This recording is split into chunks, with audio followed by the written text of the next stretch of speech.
This is a $400 keyboard, and I'm going to be seeing if it's worth it to spend this much money on a keyboard. This is the Akko MOD007B-HE from WhatGeek, and let's open it up. Off the bat, you get some nice packaging, and opening up the box, you get the keyboard. Now, I do want to say this keyboard doesn't come with keycaps. The one I put on are from a different board, but they happen to match the case, so I just threw them on. Included in the box, you'll get the standard stuff you get with a keyboard, like a user's manual, some extra screws and an Allen key, a Bluetooth transmitter, a coiled cable, and a switch and keycap puller.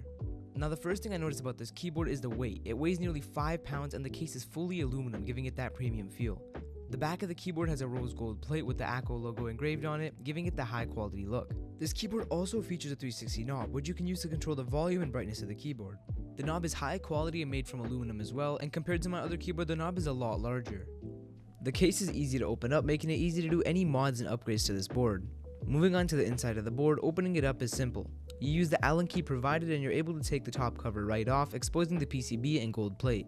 Taking a look under the PCB, you get some foam to help dampen the sound. And basically what this does is it helps the keyboard sound a lot better and more premium, as keyboards that don't have foam usually sound a lot worse. Under the foam there's a battery which is placed flush with the case, and it's a lot bigger than normal, which means more battery life and you won't have to charge it that often. One of the best benefits of this keyboard is the switches it comes with. On your average keyboard you usually get either 3-pin mechanical switches or 5-pin, and sometimes even membrane. On the other hand, this keyboard comes with magnetic switches, which are the best switches you could have. They sound and feel similar to mechanical switches but offer so many customization options. When you have mechanical switches, your actuation depends on the switch you have, with certain switches having less actuation.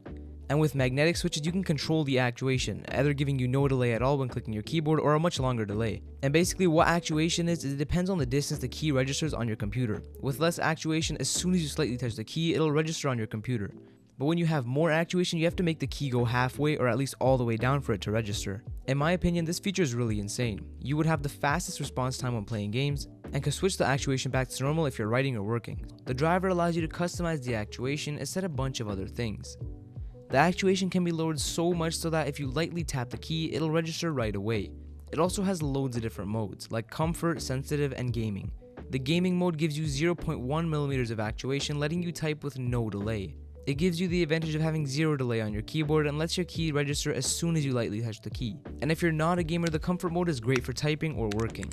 You can also customize a ton of other things, like dynamic keystroke, toggle key, and mod tap. And this keyboard has an onboard memory, so you don't have to have the software open if you want your customization settings to be saved. It's all saved right on the board the moment you click apply. And these features are really interesting, as you usually don't get them on other boards. Now, this keyboard has the features of every single keyboard but packed into one. You can connect it by Bluetooth, 2.4 GHz, USB-C, and it's wireless and has a battery. And I forgot to mention, this keyboard's also hot swappable, but since you can change the actuation, you'd basically never need any other switches besides for the sound. Now, moving away from the board for a minute, I had to point out the quality on the coiled cable. Unlike most coiled cables, it's not braided. It's actually coated in rubber, which in my opinion not only looks a lot better, but also feels better. It's also a pretty long cable, so you won't have the issue of it being too short. When stretched out, the cable goes right back into the coil position, so it'll stay coiled up no matter how much you stretch it. One thing I really liked about this keyboard is definitely the quality. I mean, for $400, this thing lives up to the price. This keyboard is probably the highest quality keyboard I've ever owned, and I have like 15 other keyboards. You can also just feel the quality of this keyboard. Now, it might sound a bit weird, but typing on this keyboard feels so much better than all of my keyboards. The metal does a good job of dampening the switches, making it sound so much smoother and creamier. The only thing I didn't like about this keyboard is how easily it collects dust. I don't know if you can notice in the other clips, but this keyboard collects dust so quickly, and this is just because the metal is really dark and makes the dust stand out. And another thing I wasn't a fan of was how this keyboard didn't come with keycaps.